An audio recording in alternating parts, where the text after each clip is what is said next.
No matter what. Now that means that you have to be prepared based on the amount that you have to risk. Losses in a row. The likelihood of that happening is about as remote as getting 20 wins in a row. But the point is that the dollar value of the risk of each trade multiplied by 20, you have to be able to afford. So you've got to set it up that way. You've got to set it up so that you can afford the dollar value of the risk of taking 20 losing trades in a row. Because what you're saying to yourself, if taking the risk of taking the 20 trades in a row, losing 20 trades in a row based on the amount of shares that you trade. So for example, if the standard amount of shares that you trade would say that, if I had lost 20 trades in a row based on how much I've got to risk, it's going to be $5,000. You say to yourself, you know what? I don't want to spend $5,000 on this. Then don't. But say I'm truly willing to spend, let's say $1,000, then set it up where the amount of contracts or shares that you trade correspond to adding each one up where it comes up to $1,000, even if it means just trading 10 shares at a time. Go down to a level where you're completely comfortable with the dollar value. You have to be completely comfortable. And then when you get an occurrence of your edge, put the trade on and see what happens. And if it turns out to be a winner, you think, oh, hey, yeah, Mark Douglas, hey, good, hey, this is all right, okay? Yeah, so this one turns out to be a winner, and maybe this one turns out to be a winner. And maybe, well, this one's a loser. You think, yeah, okay, I can handle that. And this one's a loser. Uh-oh, and this one's a loser. Now we got 3 losers in a row. I have rarely met a trader who doesn't have a problem with the next trade after 3 losers in a row.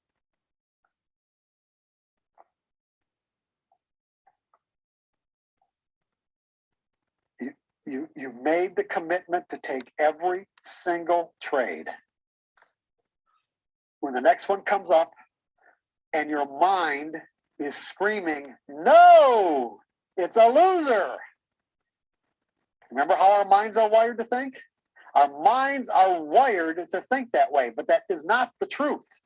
The truth is your methodology, the mathematical formula, does not know what the outcome of that trade is going to be, and neither do you.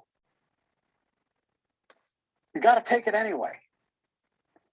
And see, and when these occurrences, when you purposefully put yourself into a situation where you're confronting these conflicting beliefs, because that's what's rearing its head. This is any different than me saying, I want to go run, and then, after that program, or it's too cold, it's too hot, it's raining, whatever. It's the exact same thing.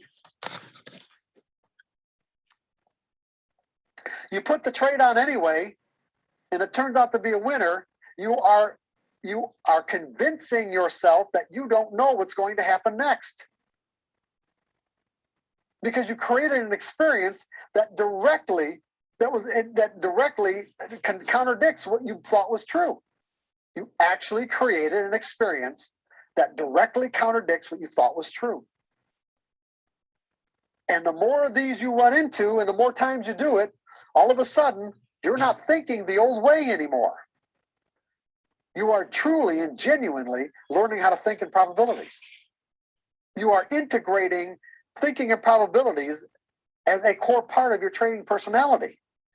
You may understand the nature of probabilities, but now you're being able to function from a probabilistic perspective.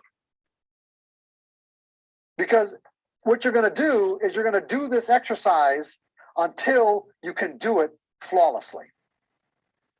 You are going to do this exercise, and you do the first one, and if you don't execute your trades completely flawlessly, then do it again.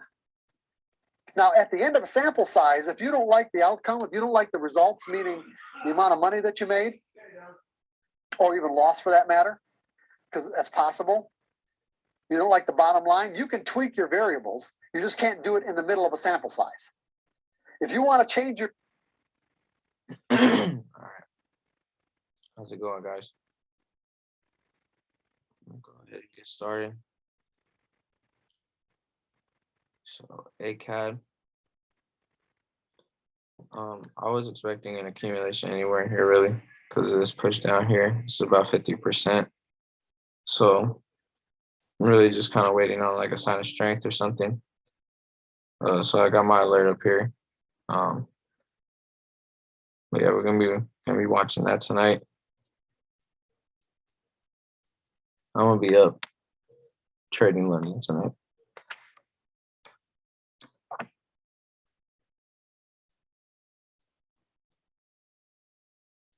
And we got this AJ. So I'm looking at this entire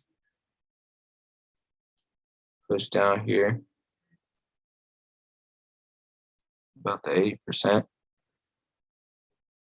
And I'm just noticing a lot of liquidity building up right here, and then we are getting some nice compression. So if we get a clean schematic anywhere, I'll probably set this. So I'm probably gonna be setting this tonight.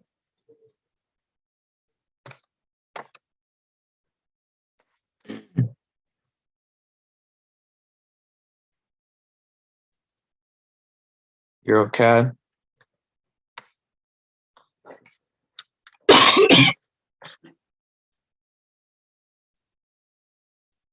I'm looking at this redistribution here, kind of in the middle, in the middle of the entire leg.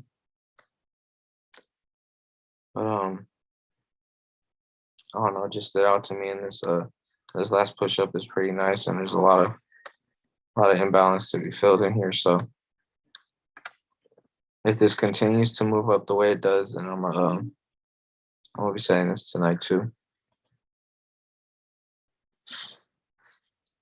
EJ, so I made a box here because I'm expecting this to be an accumulation.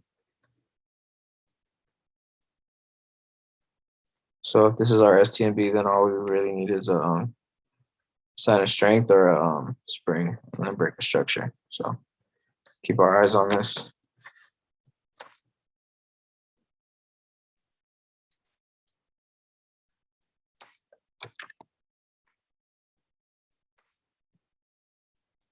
Just the only reason I'm watching it is because there's this little reaccumulation right here that it could be playing off of. So we'll see.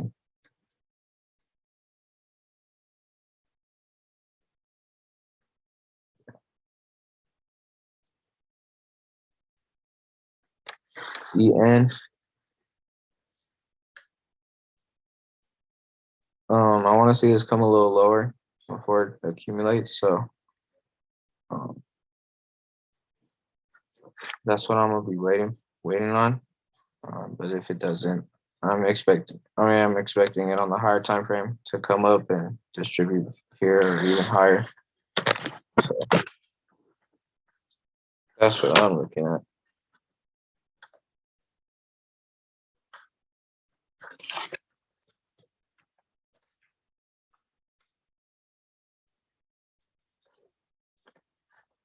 G Chef.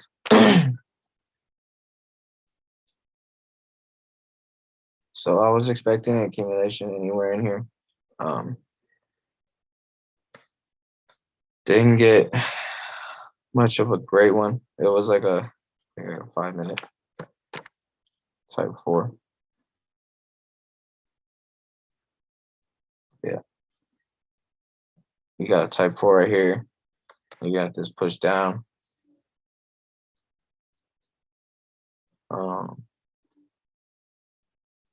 We got our center strength. The 80% is looking like a 6.4 pip stop. Probably about 7. And we did break structure on the 30. So if we do come down and compress or even get a schematic, then I'll consider taking this one.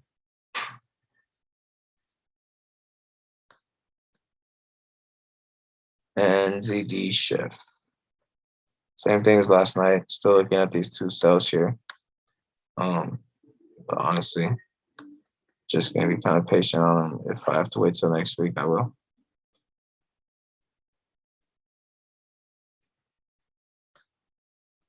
U Chef.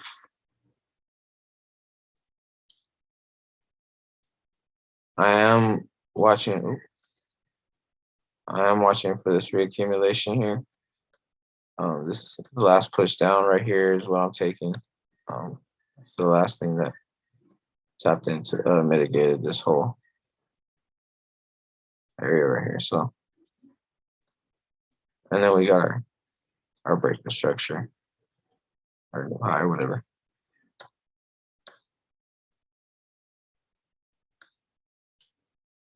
So yeah, I'm gonna be waiting for this to come down.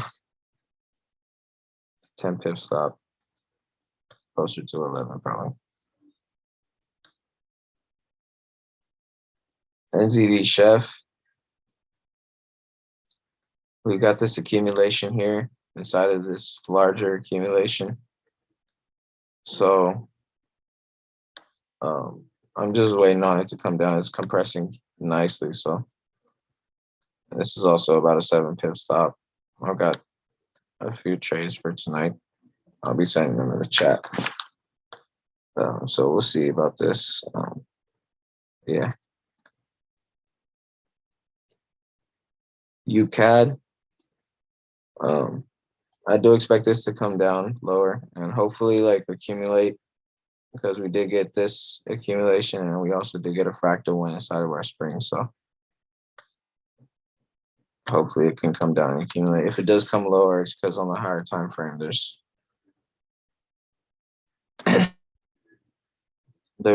ways to go down just because this hasn't made a new high yet.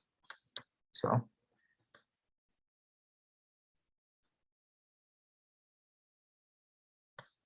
AN.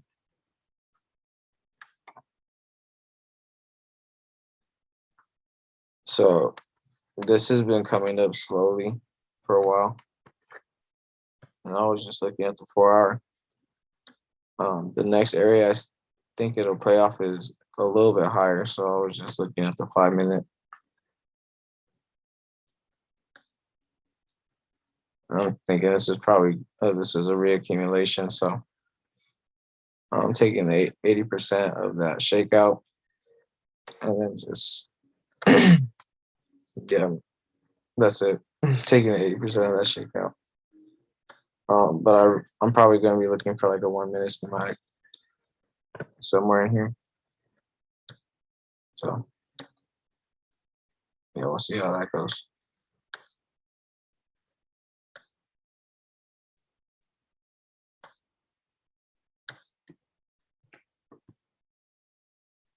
And Euro USD.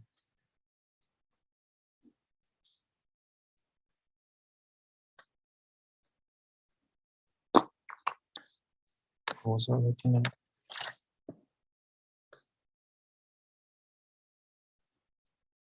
Honestly, I expect this to keep coming lower. So they're going to be looking at here for my first distribution. And then if not, up in here. That's pretty good. I don't know why this is on rare. But that's it. You guys have anything you want me to look at? That you're looking at? Let me know.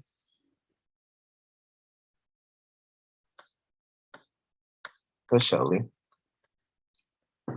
Well, I'm gonna be up tonight, and then I don't work tomorrow, so I'm gonna be trading with you tomorrow morning.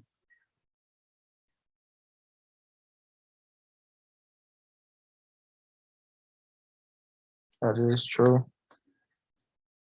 All right, y'all. Have an amazing night. Peace out.